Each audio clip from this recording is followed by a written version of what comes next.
Okay, everybody. I'm Don Smith. I'm a professor at McGill University. I work in plant science, and I am heavily involved in BioFuelNet, and so I have an interest in biofuels. So today, we're going to talk about why biofuels are better than fossil fuels. I mean, there are a number of reasons, but we're going to talk specifically about the main one. And if we look at these, just say, okay, what's the deal? If you look at biofuels, fossil fuels, you burn either one, you get CO2 in the end. So how are they different? What's different about the CO2 produced in each case? The big thing, it's all about timing. So if you look at it, carbon dioxide, CO2, this is the stuff that's produced when you oxidize fuel, and it also captures heat, and so it contributes to the warming of the Earth's atmosphere. So that's not a good thing, and we would rather not have too much of it. So what we do is what we'd like to do is move to biofuels, and I mentioned here it also contributes to ocean acidification, which is another building problem at all this. So this is, yeah, the long and the short of it, where the long and the short means the long time and the short time. So the deal is when carbon has been out of the atmosphere for, say, tens of billions to hundreds of billions of years, the Earth adjusts. There's long-term adjustments that take place, both in things like wind patterns, ocean currents, where ice is deposited, all of that. And the biosphere reacts to that. So the biosphere reacts by evolving. And so organisms evolve to a specific set of conditions in a specific area, and communities evolve to take advantage of the whole system in that area. And when things change, everything has to adjust. So when carbon then is dumped back into the atmosphere quickly, and whereas the atmosphere CO2 level had gone down very slowly and they'd adjusted, suddenly it shoots up again.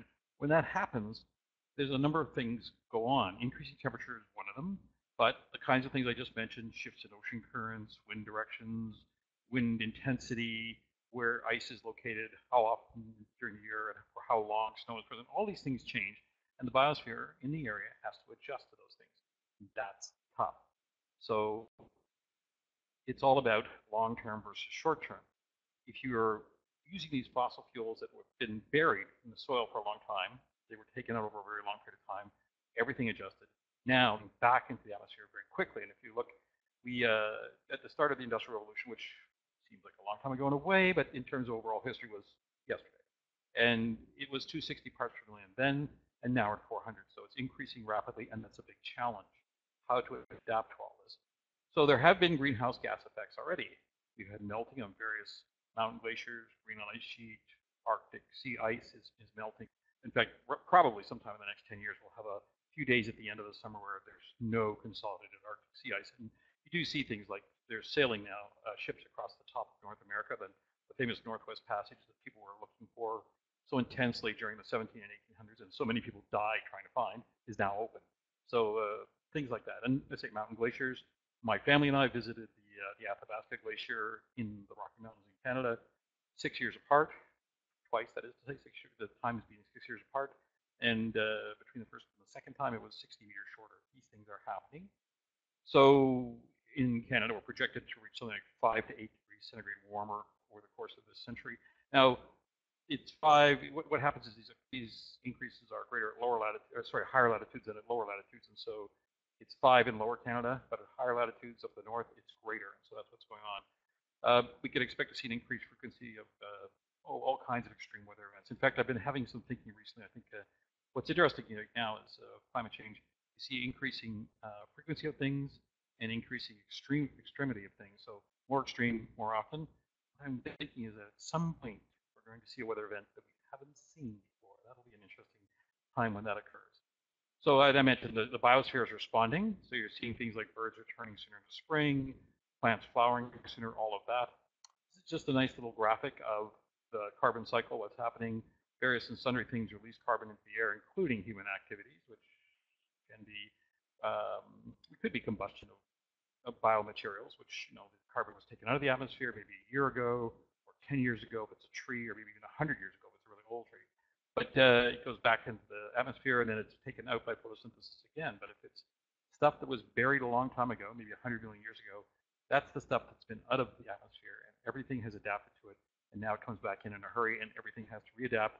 But it's coming quickly, so it's going to take a long time to readapt. But some of the changes will be quick, and there'll be a challenge for all parts of the planet, but all parts of the biosphere especially, and that includes us. So we should be, in some ways at least, have some self-interest about this because it's a worry for us as well. So this is just a sense of carbon gets buried and biomass carbon gets buried.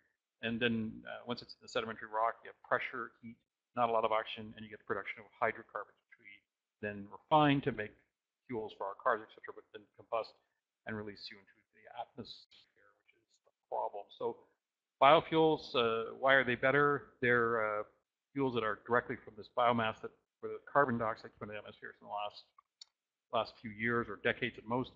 And so the material, again, it's also true actually, the stuff that's buried, the fossil fuel stuff, also came out of the atmosphere and was also biologically produced. But the older stuff we think of as the fossil fuels, it's been there a long time. And this stuff is more concerning because it does release that CO2 that's been out of the atmosphere for a long time, and that everything has adapted to its not being there. So this is, sunlight. It's kind of interesting, really. You use sunlight and photosynthesis to really capture solar energy and attach it, sort of, to biomass, and then you oxidize the biomass in our oxidizing atmosphere, and you can extract energy and you can drive your car, etc. But that's how it works. And this is a nice little simple graphic around that. But the CO2 goes into the plant where energy is basically attached to it. It's reduced in our oxidizing atmosphere so that you can extract energy from it, get into fuel, the car, you can drive the car. CO2 goes back in the atmosphere. It's all very short term, and it results in no meaningful net increase in CO2. In fact, if the fuels you use in the production of the plants for biofuel production are biofuels, you should be able to get to a position where you have no net CO2 production.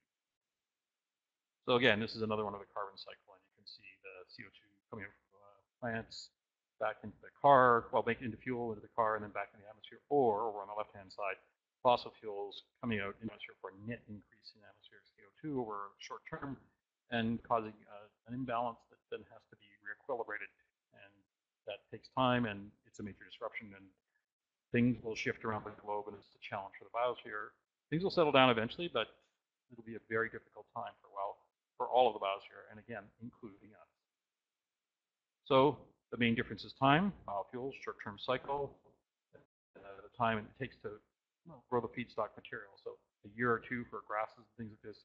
But, and again, I should be clear here when I say grasses, this is cellulosic material. We're talking advanced biofuels. That's our main focus in this. But it's true also with the food material. But food materials get into a conflict with food versus fuel. That's got its own challenges in the long run, and a lot of those crops are produced with more intensive inputs of nitrogen fertilizer that take energy. So biofuels, better in the short term, better in the long term probably as well, whereas fossil fuels, they release that carbon that's been buried for a long time, and it moves quickly, so then we have to adapt again. The whole system has to adapt to it being back in the atmosphere again. Okay, so why biofuels? It said reduce greenhouse gas emissions, so not as much, no net increase in the CO2 in the atmosphere. Independence from non-renewable oil. Fracking and things have given us more oil resources than we thought we had right now, but nevertheless, it's still a non-renewable resource, and it's going to run out. Advanced biofuels can reduce greenhouse gas emissions by quite a lot. And I think, in fact, if we mined our soil carbon carefully and we use biofuels, drive our heavy equipment, we produce the whatever plants we're harvesting, it could be extremely little emission associated with extremely small amounts of CO2 emissions associated with the production of those fuels. Anyway, thank you very much from all of us at BioFuelNet, and